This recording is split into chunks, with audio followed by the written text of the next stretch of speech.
welcome back to Earth Station Trek, a show where we trek from the early days on NBC to the future on Paramount Plus and everywhere in between. I'm Charles Kelso, and it's my privilege to introduce the Earth Station Trek crew: Keith Johnson, I'm pondering the measure of a man or a woman. Alan Seiler, Again, I forgot to come up with a pithy thing for me. So, hi. and Veronica Dashel. Hi. And tonight we'll be talking about the Strange New Worlds episode Ad Astra per Aspera. But first, do we have any news this week, Alan? Oh my gosh, this is like the newsiest week we've had in quite a while.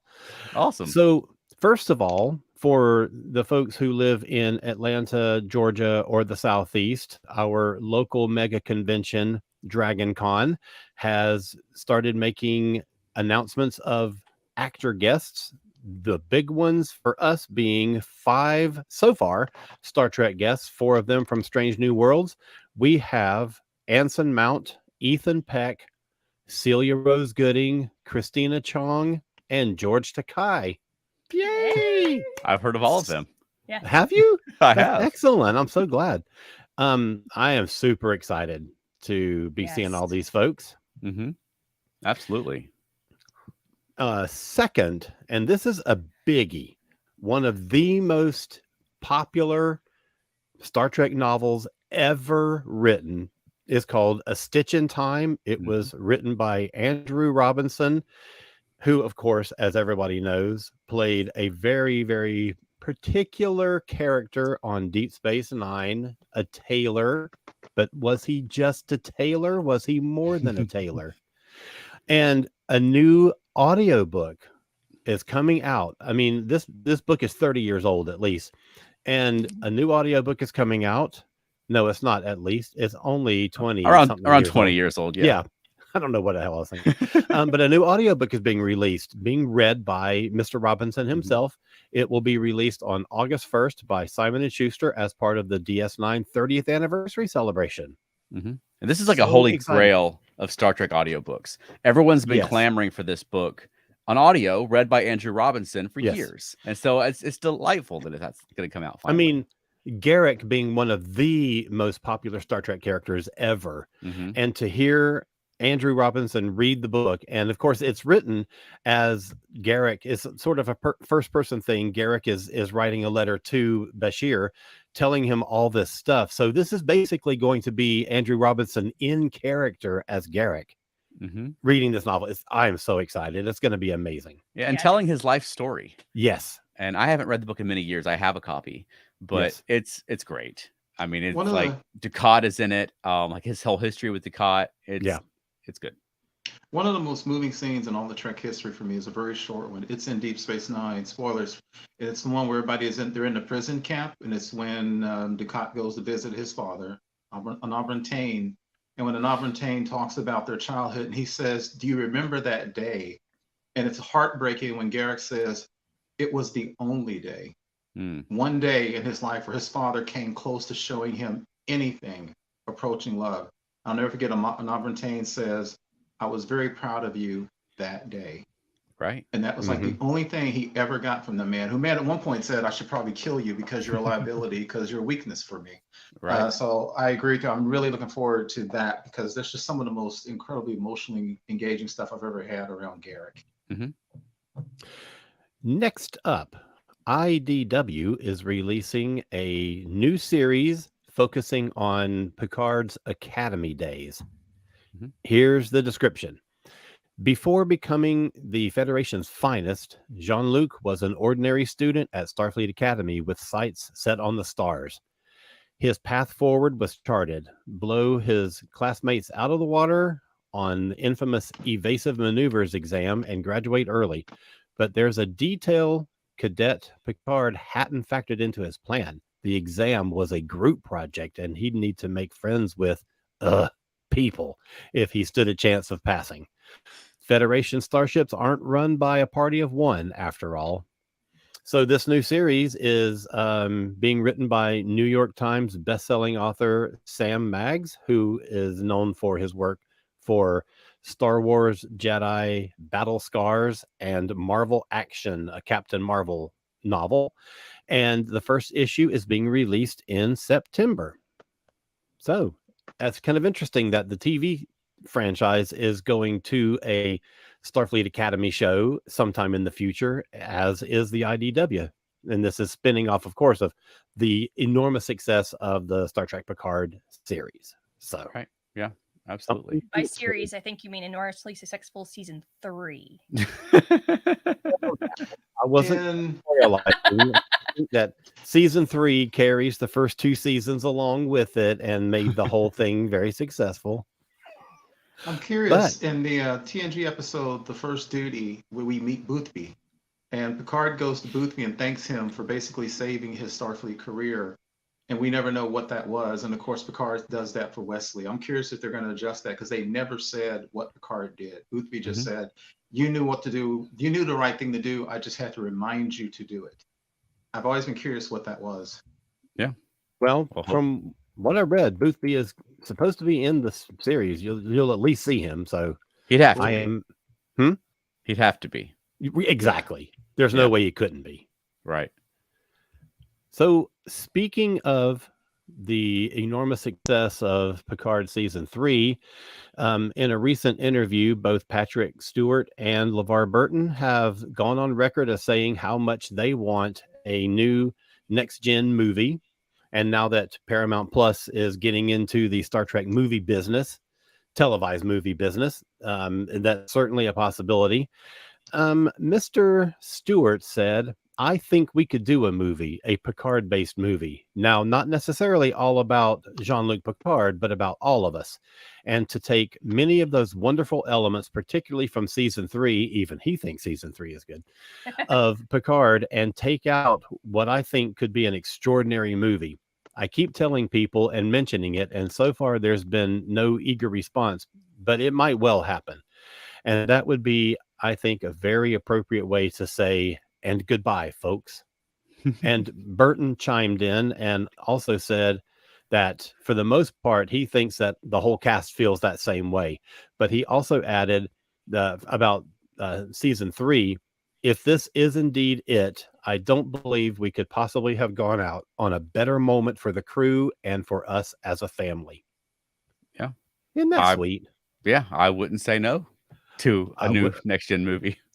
I agree with both of them. I wouldn't say no to a new movie, but if there isn't one, season 3 is the best wrap-up possible for that crew. Yeah. Also, in that article or another one like that I posted, I think one thing I thought was interesting was LeVar Burton had evidently, and people have talked about it for decades, LeVar Burton had evidently been very, very unhappy about Geordi's performance with Leah Brahms and what he calls stalkerish.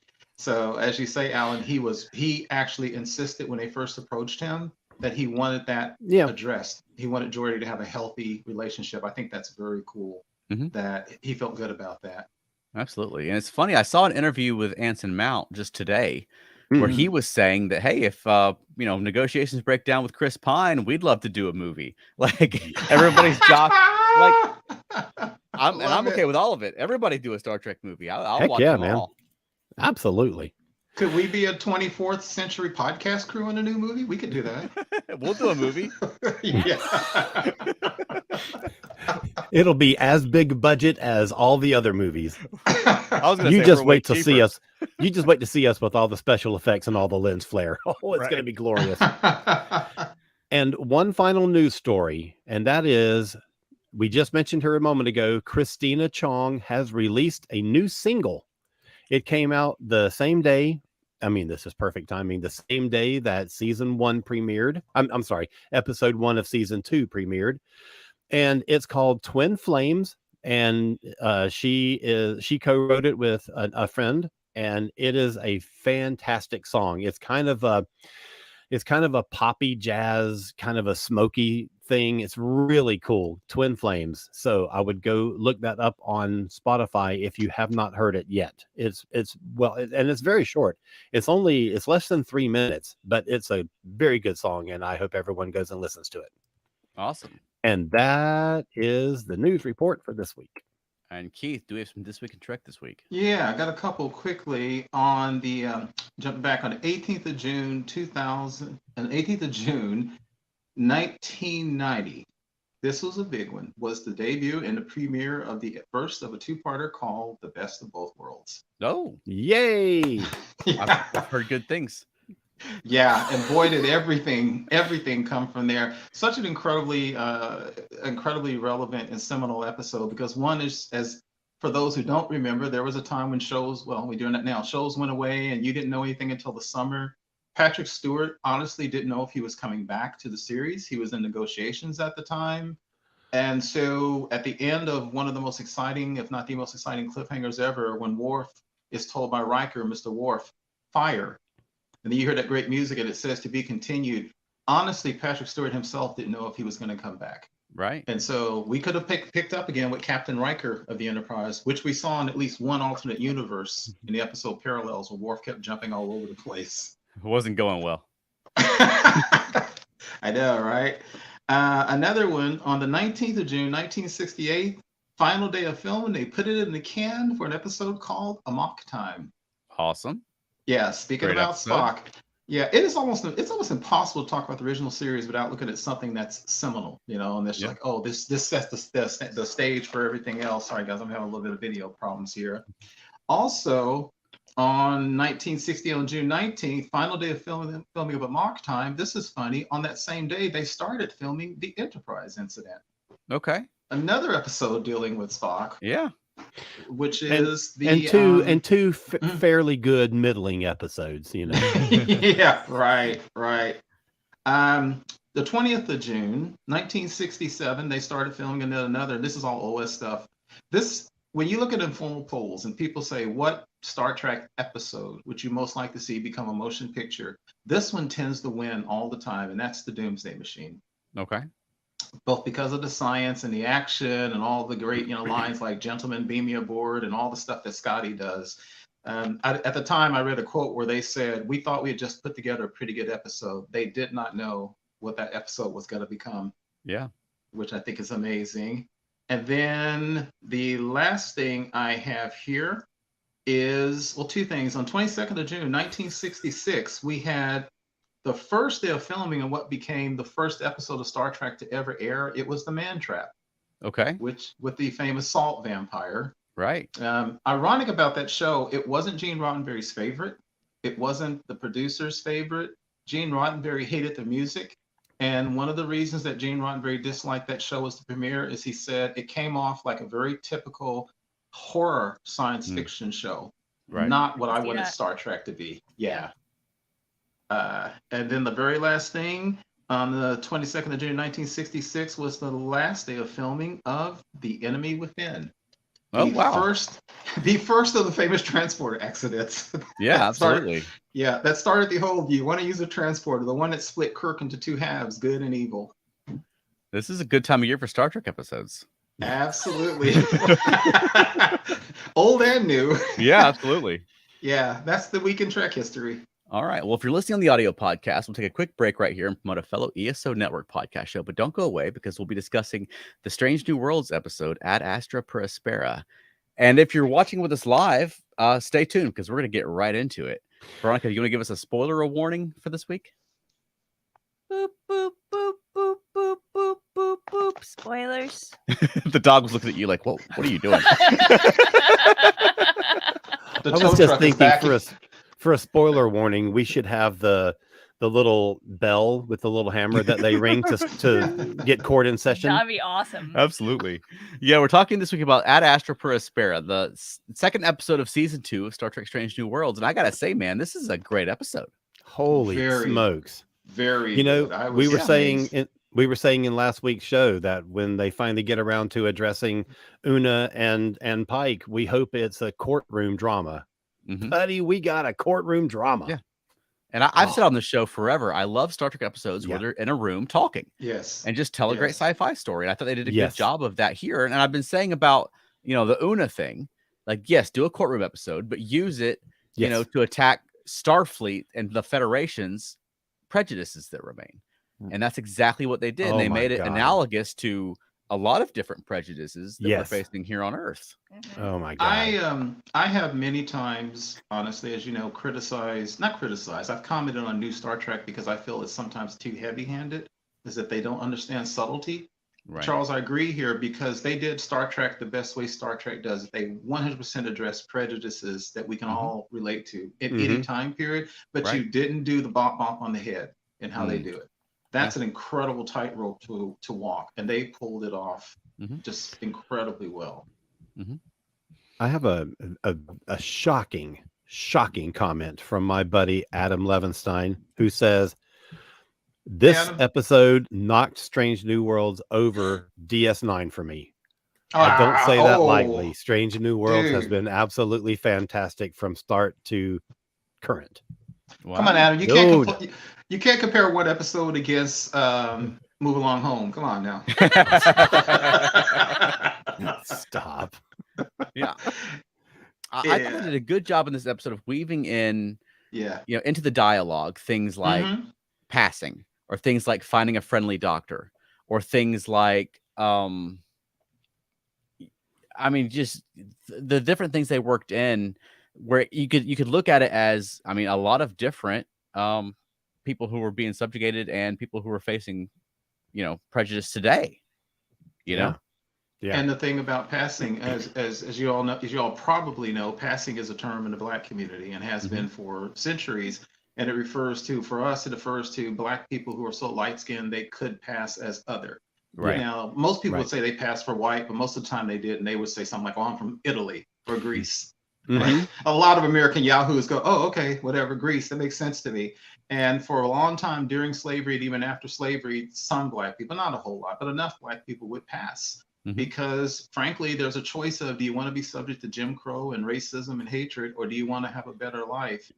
There's a whole couple of movies that came out in Hollywood history called Imitation of Life, as a matter of fact, that has to deal with that. It deals with a young Black girl who's so light skinned she passes for white Right. Mm. and basically distances herself from her mother, who's very dark skinned, and spends her life pretending her mother is her nanny or her maid and doesn't want her mother around to ruin the good life she's had. Wow. Mm-hmm. And so when Una said, I could pass, that hit me and was very resonant. But as you said, that could apply to anyone. It could apply Mhm. to someone who has a different sexuality. You Right. can't look at a person and tell whether they're straight or gay or Mhm. whatever. Yeah. And some people, George Takei, I might always get that wrong. Takei. Okay. George Oh, I said it Takei. wrong earlier. My Yeah, bad. yeah. George Takei himself said that sometimes in his life, and he's like, I don't walk in a room and people know I'm gay. And he had to struggle with but do I tell people?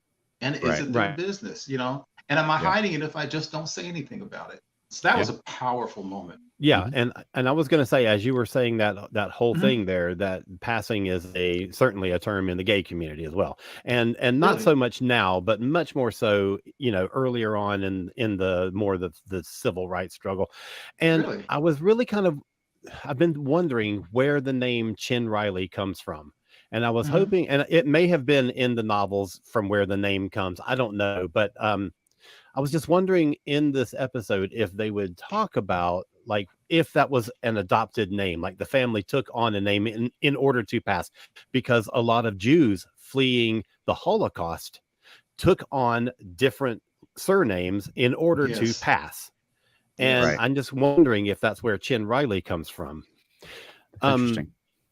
It's very Really true. quickly, our good buddy Michael Phillips says, I don't even like courtroom dramas, but this might be my favorite Strange New World episode so far. Mm. Especially if you're a member of a marginalized group, you're really going to get the feels from this one. Right. Yes. And I will say, if you're not a member of a marginalized group, you will learn something Yeah. about something you didn't know about. But I think everybody can relate to something where you just feel Mhm. different and you Sure. hide it, Yeah. whatever that something is. Yeah. And I have an example of that because I'm not a member of a marginalized group. I'm a white straight guy. You know what I mean? But Well, it's I, in I certain am. places. I I'm will very say, liberal. though, nerd used to be kind of a Yeah. marginalized group. Yeah. Well, Absolutely. I'll say that. I mean, I'm an atheist. I'm a socialist. I'm a very liberal person, and I work in a very blue collar industry. And right now, I'm working out in the country. And because I Mm, was raised Southern Baptist, I'm in a situation all the time where I have to pass, and I just make conversation about my church and about things like that. That Wow. to get by with customers because you know, I don't I don't need the hassle, essentially. You know what I mean? So I mean, it's not the same thing, Right. but I mean, I think everyone to some degree has been in Mhm. that situation where you just keep who you actually are under wraps and pass for who people expect you to be, or what will be And advantageous to you. And like I said, I want to just make it very clear, I'm that is not the same thing as a black person passing for a white person, or a trans person passing, or a gay person passing. I get Right. that, but I wanted to say that that is something that a lot of people face as well. but you Right. know it can, Charles, because even as a straight white guy, I think of other strange things happen. Now, if anybody has a problem with this, email me. I remember when Barack Obama was running for president, and this was years after 9/11. But one of the things that came out of 9/11 was they created those little flag lapels, Mm, American flag lapels. right. And I remember, now this is a personal feeling. I remember it became, in certain circles, still is, a measure of your love for this country, whether or not you wear a flag pin. And I From remember one okay. time President Obama was campaigning and he didn't wear it. And Fox Mhm. News and others lost their minds. And he said, Right. I just didn't feel like putting it on today. Now, some people will say you're just showing patriotism for your country. I'm going to be honest, I consider it damn near close to being a brown shirt, because you shouldn't ever have to wear anything or act a certain way to prove that you love your country. Yeah. And the reason Right. I say that for you, Charles, is there were white guys, white men, white Democrats who also became called un-American simply because they didn't put a freaking flag pin on. Yeah. So then, do you put it on so people leave you alone? Do Right. you put it on rather than lose your voters? I mean, it's an insane thing. I know I'm rambling on real quick. I'm gonna say something real quick, and I hope she doesn't mind. My wife said one time she talked to my late mother-in-law, and they were talking about passing. And my wife is doing the thing that many of us our age did, who grew up during the civil rights era. We're like, fight the power, burn this mother down, all this kind of stuff. I'd never do that. And my mother-in-law, who was born in the 40s, she said, hell, if I could have passed and walked in the front door and not Yeah. gotten beaten and not got called an N-word and not got arrested by the cops, I Mm, sure as hell think I might have passed. Wow. right. And it's Wow. like, huh. So there goes all my righteous anger about people who passed and wanting to call them cowards and say, I never Yeah. would. I can't pass for white. I can't. And my mother-in-law was super dark skinned, and she's like, she, if I could have passed, I think I might have thought about it. Wow. Wow. That's amazing. Yeah. You grab some Okay, where comments? do we go from there? Let's grab some comments.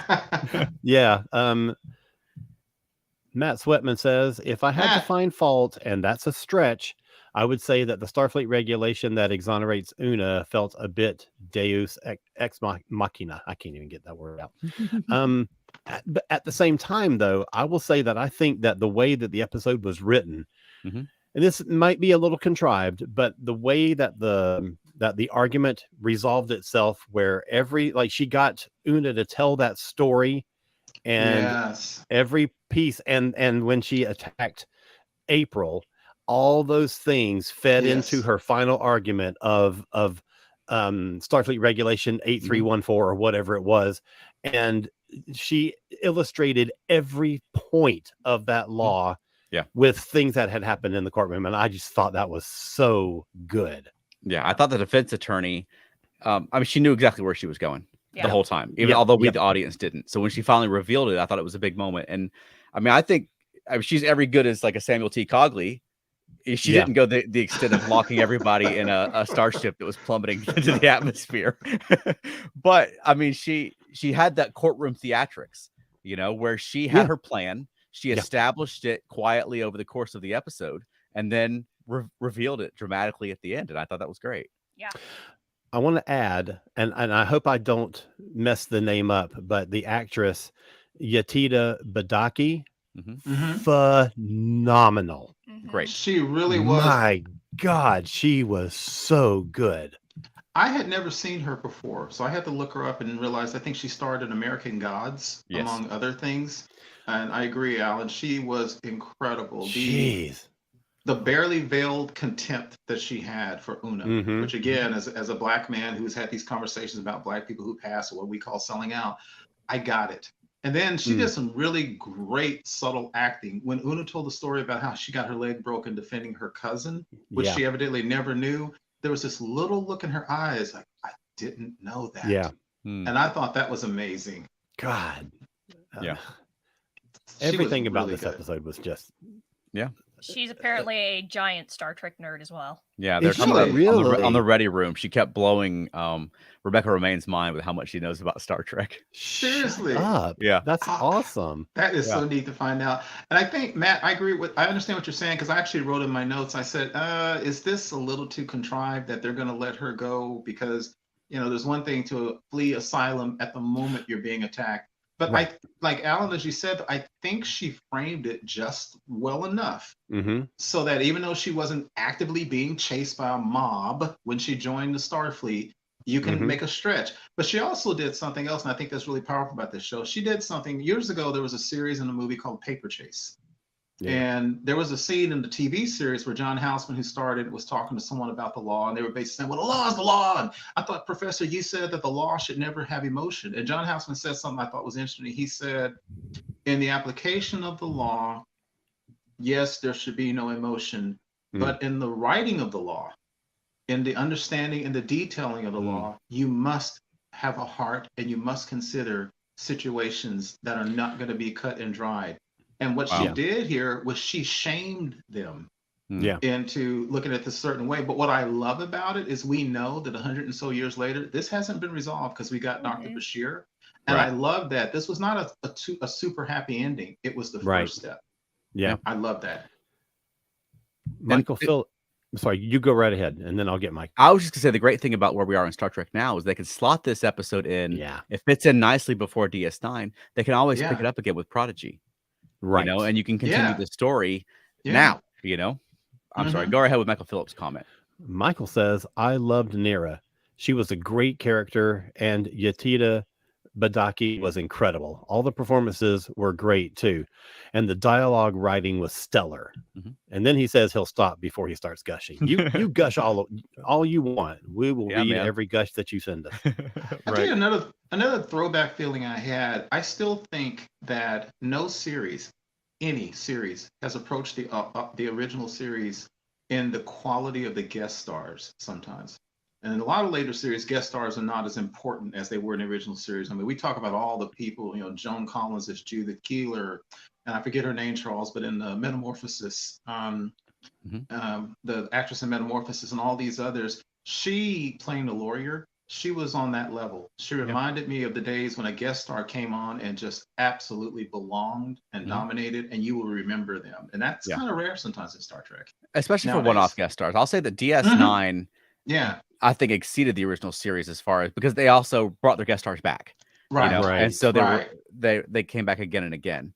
Correct. But yeah, I mean, I think that she was a fantastic guest star in this episode. Absolutely. I thought she was great. I thought that even the compliment of the board, the tribunal, I thought they were great. Yes. And I got a kick out of the one guy being the Space Command representative, like in Yes. court martial, like, oh yeah, Space Command. And that was the guy who plays Linus, who played the Tellarite. Oh, that's right. Yes. Yeah. Yes. Oh, that's right. I completely forgot about that. Yeah. Something else I thought worked, and everybody talked about the fact that Captain Pike wasn't much in the original in the season 2 premiere. Right. And he's not super involved in this episode. He has relatively short screen time, but I tell you, as it's used, it works. It works. And Absolutely. you know what? That's a very good point, Keith, because he was involved very much in the first half of the episode where they're getting all this stuff established, and he's the one who gets Nira involved in the thing. And then he kind of sits back and watches the proceedings just like everybody else does. And I thought they were setting it up to where Nira her argument wasn't swaying the tribunal, and he was going to step in and say, put me on the stand, and he's going to make his big captain speech. And they didn't do that. They left it in Nira's hand. They left it for her to resolve the plan that she had put in place the whole time. They left it for her to take her argument to its conclusion without having to have forgive me for saying this. This is a stupid thing to say, but without having to have a white man come in and save it for her.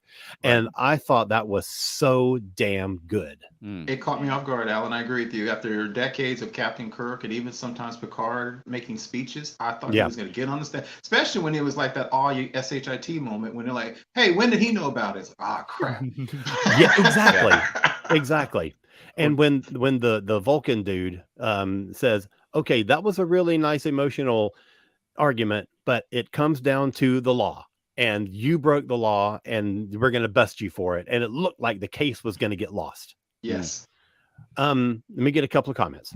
Okay. Michael Phillips says, following up on what Keith said, one of my personal philosophies in life is reason is logic plus compassion. If two streams of logic conflict, side with compassion. Wow, that's well said. Yeah, very much. I like that. Adam Levenstein says, I think they're consciously trying not to make it the Captain Pike show. Could be. Yeah, that's a very good observation. And Matt Sweatman says, exactly, Alan, having Pike's testimony, and I didn't read that simply because he called me out. Having Pike's testimony save the day would have weakened this episode. Agreed. Yeah. And I am so glad that they didn't go that route. Yeah. Even though I was kind of wanting a big Captain Pike moment. But the episode didn't need it. And what they're saying is Nira didn't need it. Right. And Keith, you had posted a story on our Facebook group that they had sort of backed off on Anson Mount's, involvement in the first episode, at least, because they were giving him more time to spend with his newborn baby and wife. So I wondered if that was the case here, where they restructured the episode or structured the episode. Because like Alan, I mean, the first 5-10 minutes, you get a lot of Captain Pike. He's on this mission to the other planet, and then he's sort of watching Star Trek on TV with everybody else, and then he goes back to his cabin to watch Star Trek there, away from the crew. You know what I mean? He sort of sort of faded into the background as the episode went on. Yeah. I mean, now we're 2 episodes in with limited involvement from Pike. And I mean, given the premise for next week, I don't know that we're gonna get a lot of involvement from him there either. I wonder if we're gonna wind up with a little bit of a situation like we had with Una in season 1, where we're feeling like she was not used to the full. I mean, I love to see them using the rest of the crew. I love that the defense attorney in this episode got to carry it and save the day on her own with no Captain Pike coming. I have no problem with that. But I'm wondering, just over several episodes, if we're going to be feeling like, where the hell's Captain Pike? I think so too, because I actually had read something else from the showrunners where they actually said you're going to see a lot more of the other characters this season. Right. And now, like you're saying, I also wonder if that's because they were accommodating Anson Mount, not just because they wanted to expand the other characters' roles. I also thought you said something interesting, Charles, because I wrote in my notes, this is actually the first time we've gotten much with Una, because she was kind of absent in the first season, honestly. And I think some of that was Rebecca Romaine's schedule as well. Yeah. But I would like to see more of her, but I do think in at least the first half of the season, I don't know if we're going to see a lot of Pike as the central character. Right. I mean, how do we feel about that? I'm good. I'm good with it. That. If they can, keep the quality up. Yeah. There were times in DS9 that I felt that way about Cisco. Yes. Yeah. And part of that is that DS9 very much was an ensemble show. Right. And there were plenty of episodes where he does a walk on at the beginning and a walk on at the end, and the rest of the episode is carried by whoever, you know, Kira or Bashir or Garrick or whoever. And I don't necessarily ever felt that he was sidelined, but there were times when I was like, I wish there was some more, Cisco in this episode. Yeah. But it's a bold move. And if you have a cast of actors and characters that are that strong, anybody can carry any episode. Yeah. And I hope that's what they're building toward in this show. Yeah. And a character like Cisco, he was a strong enough character and a good enough commander that you don't need him in every episode. You know, you don't forget who the commander of the station if you don't see Cisco for a couple of episodes. You know what I mean? Right. So I'm hoping that Anson Mount can do the same. And I mean, I think it might be, a product of them filming the show in Toronto is you got to work everybody's schedule out to get everybody to Toronto, Yeah.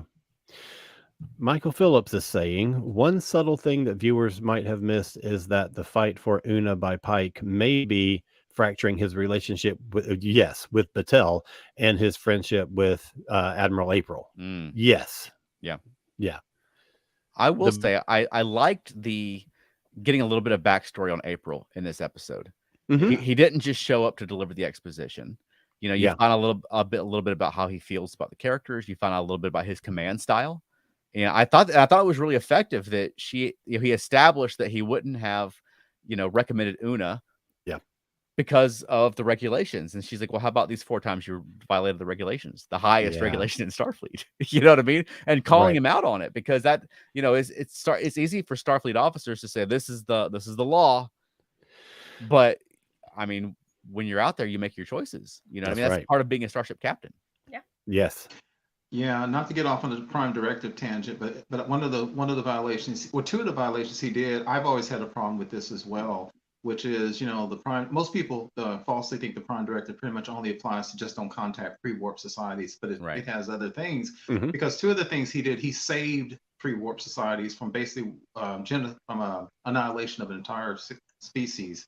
Right. And I've always thought, I support the prime directive. I've always thought that's a kind of a stupid interpretation of the prime directive. Yes. You can save them without revealing yourselves, but there are still some who say, well, that's just the natural law of things. But the other thing I thought was interesting about April is when he had his confrontation with Chris, what I thought was intriguing, what he said was basically, because he didn't know the strategy of the lawyer, and he's like, you brought her here. And then he's like, basically, I didn't get to tell all the good that Una's done. And it was basically thanks to you and that crazy lawyer you brought in.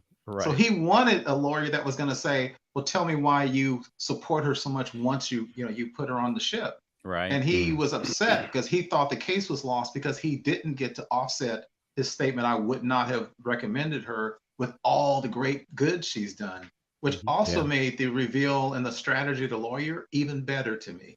I thought that was great how they weaved that in. Yeah. Right. And sort of adjacent to that point, they made a big point at the beginning of the episode when Battelle and Pike were in the mess hall, and he's like, you're going to put me on the stand, right? And she turned it on him and showed him why that would not be a good idea, why having him on the stand would be disastrous. And when the information about him having known for 4 months that she was Illyrian came out, that's why I thought they were going to put him on the stand. That's why I thought he was going to rush in and be the save the day guy, because they had firmly established that earlier in the episode, and then did the thing that made it possible for him to then testify. So I that's a double reason that it took me by surprise that they didn't do that, and I'm so glad they didn't. Okay, couple of things. Matt Sweatman says, I was thinking during Rebecca Romaine's performance that I had no idea she had this in her as an actor. Okay. He also says, if it had been Kirk instead of April and they had to list every time he broke General Order 1, ... Right. Yes, they'd still be going. Well, and I think that applies to Picard too. I think it applies to any of them, because all of them. General Order 1 is the prime directive, and prime being the operative word there. It is the number one law. But when you're out there, you have to make judgment calls, and no matter how good a law is written, it doesn't address every situation that you're going to encounter. So I think that can apply to any captain. Janeway, come on. Yes. Well, it's just part of being a Starfleet captain. I mean, the interesting part of the show is that you have to make the choices. It falls on the captain to make these hard, tough choices. If you could ask, Starfleet Command what to do every week, it'd be a boring show. Right. It would, because just the amount of time it takes to get a message back sometimes. Right. Yeah, one of the greatest Star Trek of all was The Balance of Terror, when at the end of the episode, after the death and destruction of the Romulan ship, Uhura comes up to Kirk and says, we finally heard back from Starfleet Command. They said they'll support any decision you make. Right. And he has this look on his face, this kind of ironic look, because he couldn't wait. Yeah. The adventure's over. Yeah. Just super quick, I want to say we have about 20 minutes left, and we've gotten a lot of comments from Adam and Michael and Matt. And I know there's more people than that watching. Let us know what it is that you thought about this episode. And if you agree with what we're saying, if you have different points to make, jump in, and wherever you're watching, YouTube or Facebook, and just put it in the comments thingy, and we'll see it. and we'll get to it. And I'm really curious to know other people's reactions to this one. Absolutely. Now, what do we think of the production design in this one? I actually thought it was good because it's funny, Charles, you say that. My first note was great cityscape in the very opening scene. Okay. Sitting in the window. Yeah. Beautiful. Yeah. I thought they really tried to evoke that court martial aesthetic with the court itself. 100%. You had the things they have their hands on, the lie detector thing. They didn't use it, but they had it there, which is nice. They had it. And which was an interesting touch. If you're not going to have it in the script, why make it? But it looked great, and it made me so happy to see it. Yeah, and the bell and the uniforms. They did their own version of the TOS dress uniforms. I was going to say those dress uniforms looked fantastic. Man, I loved them. Yeah, I think I don't really care for the extra ornamentation on the shoulders, but that's not a big criticism. That's a personal preference, But I mentioned to Veronica as we were watching it because I complain a lot about when they have Star Trek characters wearing clothes that look like they came from Macy's. But I thought that the defense attorney, she had nice spacey outfits. Give me a spacey outfit for the future. Yes. Yes. Maybe Kirk picked some outfits up when he was in the revolving glass door. Brought him back to the future. I did think it was a little distracting that they redressed the Starfleet command set from Discovery. I thought that was a little bit strange. But, I mean, there's a long history of that in Star Trek. It's just weird because it's 900 years in the future. You know what I mean?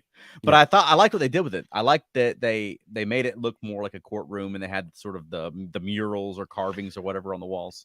Right. Yeah. I thought it looked fantastic. Yeah, very Supreme Court looking. Yeah, that's true. I didn't think about that. Yeah. I'm gonna say a thing that you're gonna be shocked to hear me say because I've never brought it up before. Okay. But this episode, along with Measure of a Man and Drumhead and other things, just shows how great a Star Trek JAG series could be. Right. I've been saying it forever. I want a Starfleet medical drama, a Starfleet JAG office drama. Right. I mean, you can do anything with Star Trek. It doesn't have to be spaceships exploring space. Right. Yeah. It can be, somebody exploring the law. Yeah. I'd love to see a show about her. Yes. About who? Nira. Okay. Yeah. And I fully expect we're going to see her again this season because I think this Illyrian issue is going to come up again, not in the same way and not her in the same function in the episode. But I think that we're going to see, even if we don't this season, I think we will next season. Yeah. She's just too good a character to have a one-off like that. Yeah, they'll bring her back in some capacity. Yeah. There are questions. Sorry, you go ahead. There are questions that this raises because we're talking about genetic engineering in our modern times, and I put in my notes one thing is I cannot believe that every single planet in the Federation does not do genetic engineering. In Enterprise, Phlox says they do genetic engineering on their planet, and I cannot believe that there's some planets who have and the Vulcans. Honestly, they do genetic engineering by selective breeding. They may not be going and modifying their DNA, but Vulcan, even in modern times, they still breed families. They arrange marriages for what they consider to be the best stock. So that's a type of genetic engineering. And I find it interesting that because of Earth's complete freakout over the eugenics war, it's a law that basically holds in all of the Federation and all of Starfleet. Now, some of this is Roddenberry's influence, but you got to believe in real life that Romulans and Klingons and all these other races would have genetically engineered warriors, if nothing else in the military. Oh, yeah. And so what you were saying about the legal thing, Alan, I think is very fascinating because by the time of Next Generation, there's 1,000 planets in the Federation. And I cannot believe that same attitude about genetic engineering would hold everywhere. So there's some interesting conversations about that to be had. Yeah. Absolutely. Okay, Adam Levinstein says Nordstrom, the final frontier. Michael Phillips says the idea of a quote natural state is one that pings gay and trans people. Being called unnatural is often lobbed in their direction. So it's interesting to hear that as the prosecution's core argument. Hmm. That's true. That's And true.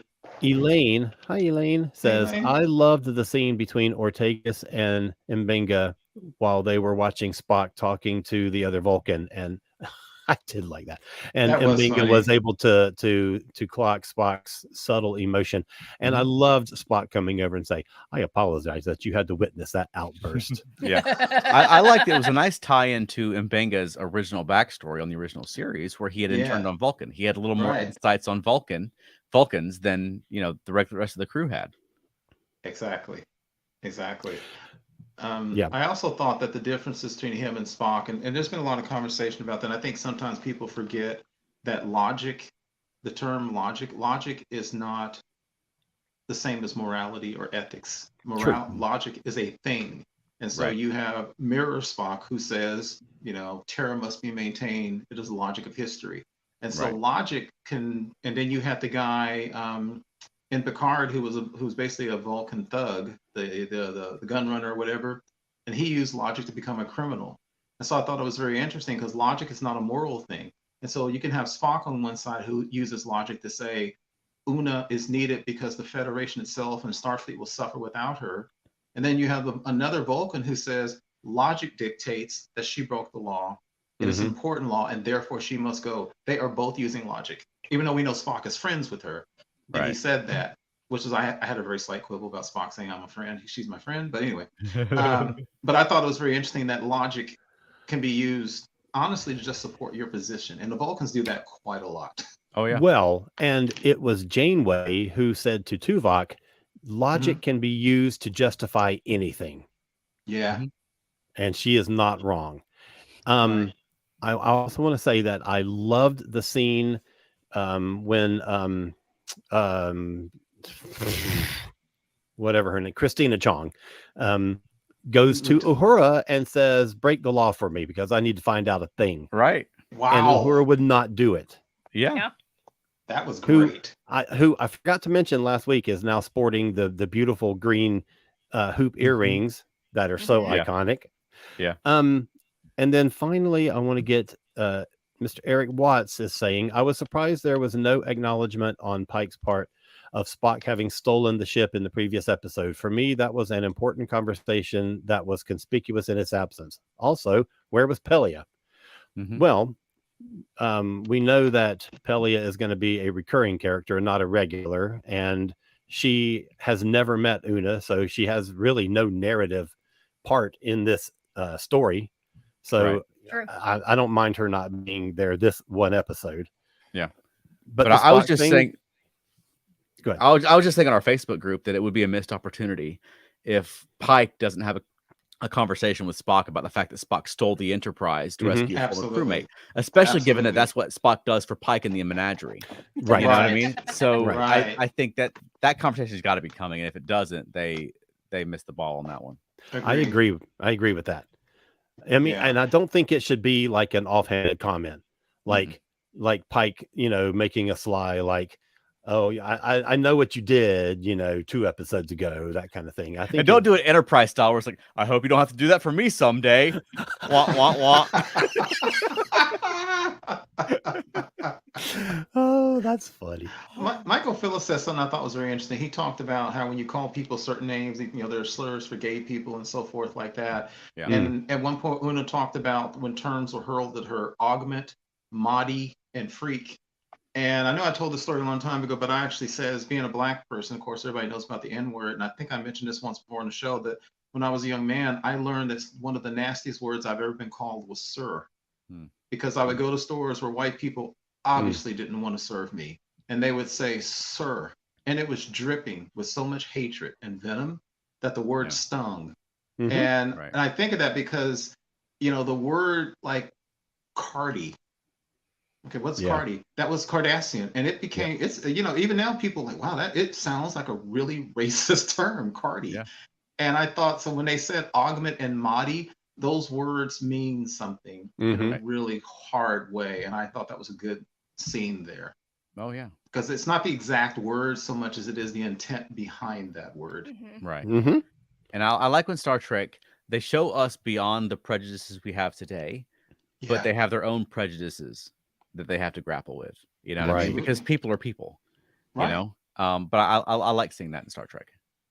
Yeah, I was raised in a church where I was told that homosexuality was a sin, and I never believed it, but I had to fight against that. Yeah. And to this day, and then I know people who think that women shouldn't be over men because the Bible, the Christian Bible, the New Testament, King James Bible, straight up says in the New Testament, women shouldn't have authority over men. Mm-hmm. Mm-hmm. And then when people would attack me with that sometimes, then I would, or people would attack me about homosexuality in the Bible. I'll bring up the one about if it's a woman, I'll bring up that line. It's like, yeah, but the Bible says you shouldn't have authority over a man. Do you have authority over men? Well, that's different. Uh-huh. Right. Yeah. It's Yeah, always different. Yeah. Yeah, I was raised Southern Baptist in Georgia. Oh, So so you know. a lot of my life has been trying to grow beyond my original programming. I'm All of going to us. start calling you Data. That's right. All of us. And I think that's what's great about that. I love what you just said there. You're right, because I love Star Trek I've always said this, I dislike when Gene Roddenberry started wanting to portray the people of the 24th and 25th centuries as perfect. Right. I love Star Trek Yeah. best when it's beings like Kirk and Cisco. They still have those freaking human flaws and prejudices. We must acknowledge them and work past them. Yeah. I'm a killer, but I'm not going to kill today. Yes. You know? Exactly. Absolutely. God, that's one of my favorite Kirk moments. I Right. Yeah. love that line so much. Or how about Cisco, a black man who's literally telling his son, I don't want you hanging out with those people. Right. Yes. Those Ferengi. Yeah. That's right.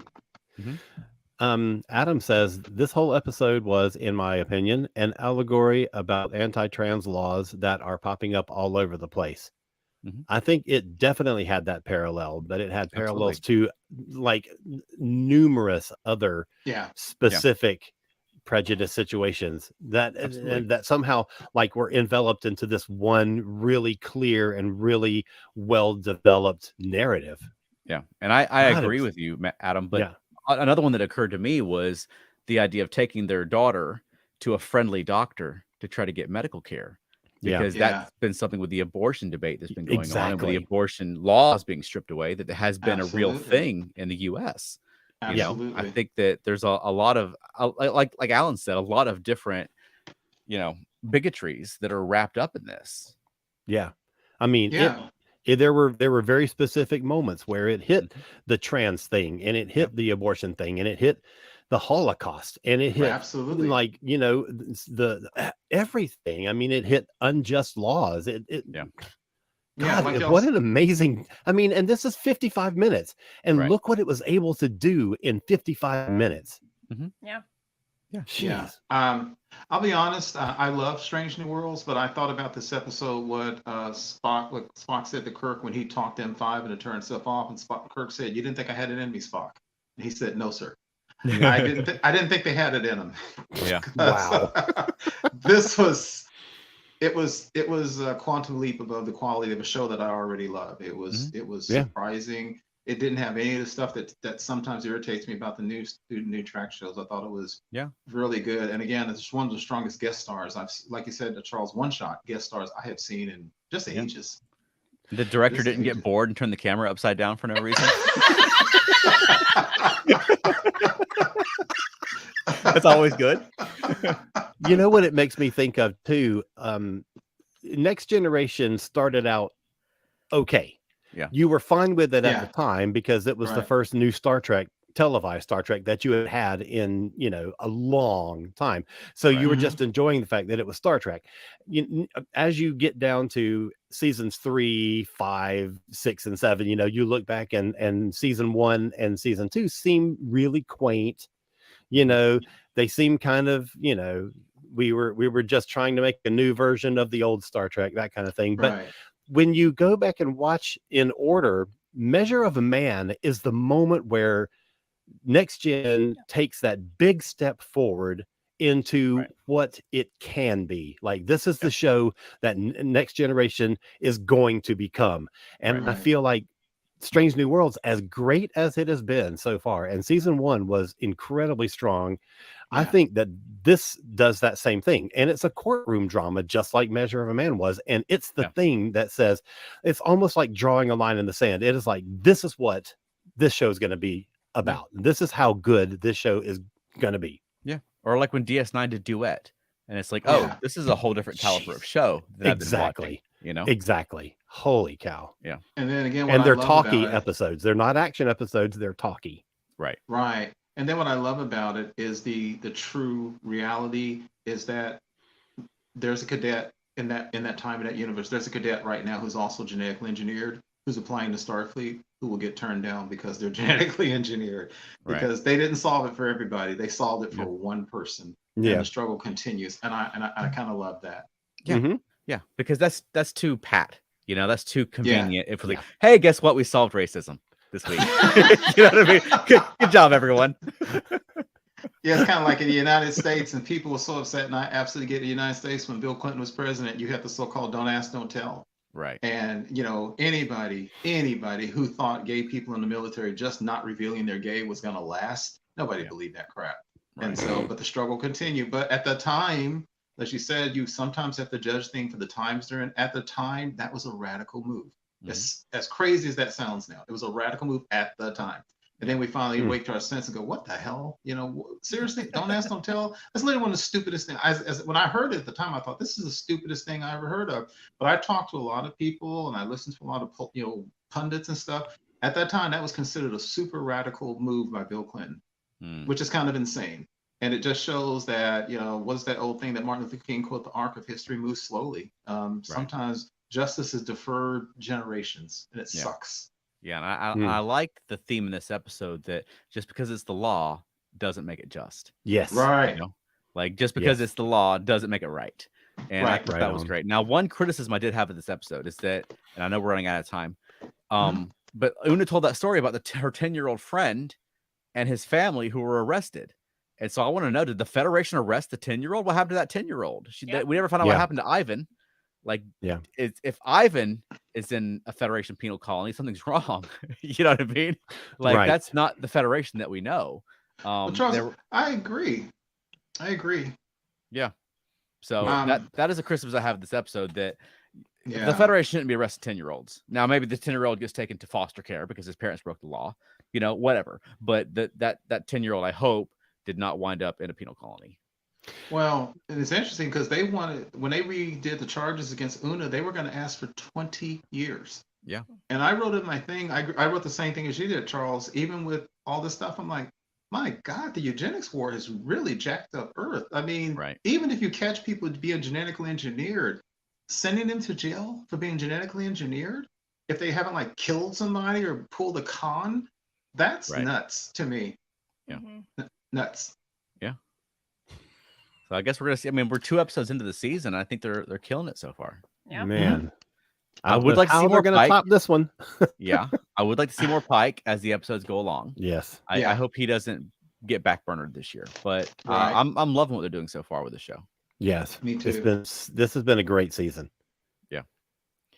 All right, Keith, where can people find more of you? You can find me on Twitter and Instagram and on Facebook, primarily the ESO Network Facebook groups, and of course on Earth Station Track, where I am a top contributor. Congratulations. You wear it like a badge of honor. He's earned it, man. And how about you, Alan? Okay, I've got a couple of other podcasts that people might enjoy. One of them is a Doctor Who podcast, Doctor Who A to Z. The other one is a music podcast, Modern Musicology. And if you enjoy watching live shows like this one, this coming Sunday night is our 75th episode, and we're going to do a live show. We're going to be doing what makes a great vocalist. And we have a pretty good show planned, and I'm looking forward to it. It's our first live show, so I would love to see a few people. Oh God, my friend Ed Degree says, "What is Doctor Who?" That's a long-running joke. He knows well what the hell Doctor Who is. So look for Modern Musicology, our Facebook page or our YouTube channel, and join our live show Sunday night at 8 p.m. Eastern. We would love to have you talk about some of the great vocalists in rock and pop music. Awesome. And how about us, Veronica? Feltnerdy.com. Yep. And if you're in the Atlanta area, we've got an adult show coming up on July the 22nd. That's a Saturday, which is the Sinful Variety Show, which is a show that has burlesque, drag. We're bringing puppets and a little bit of burlesque as well. But we'll be doing a very adult routine for that. But also, we're getting things confirmed now for Dragon Con. We're confirmed for the Brit Track again. They're having us back for our regular Brit Track show, as well as we're doing a puppetry sort of workshop for kids with paper bag puppets. We're confirmed for the Trek Track for our regular show. We're in talks about, we have a couple of different ideas for full-length adult shows to do at Dragon Con. We don't have those confirmed yet, but we're working on it. So we've got things we're lined up, and we have lined up for Dragon Con. So Felt Nerdy's got some big things coming along. So follow Felt Nerdy on Facebook. And where else, Veronica? Monkeying Around, a podcast about the monkeys. That's right. And we just completed an interview with the touring bassist of Mickey Dolenz and the Monkees Band, as well as the touring guitarist. Our next episode, we're going to take a little bit of a left turn, and we're going to do our big report on the Flower Power cruise with audio from the cruise, and it's going to be fun. So follow Monkeying Around. It's a fun show. And Veronica, do you have a closing for us this week? Yes. Ad Astra per Aspera. When all spells, just say the episode title. I thought you were going to say the episode title, and I was thinking, hey, that would be a great thing to say. That would be. And then I was like, hey, the episode title. Hey, it's written right there on the screen in front of me, so I don't have to try and look it up. Good job. Good job, Veronica. All right. Well, thank you everybody for joining us. This has been a lot of fun. Thanks so many people for watching along and for commenting. This was a really great discussion, and I appreciate everybody who pitched in with their comments and their questions. So thanks a lot. And we'll be doing it again next Thursday. That's right. Take care, everybody. Bye.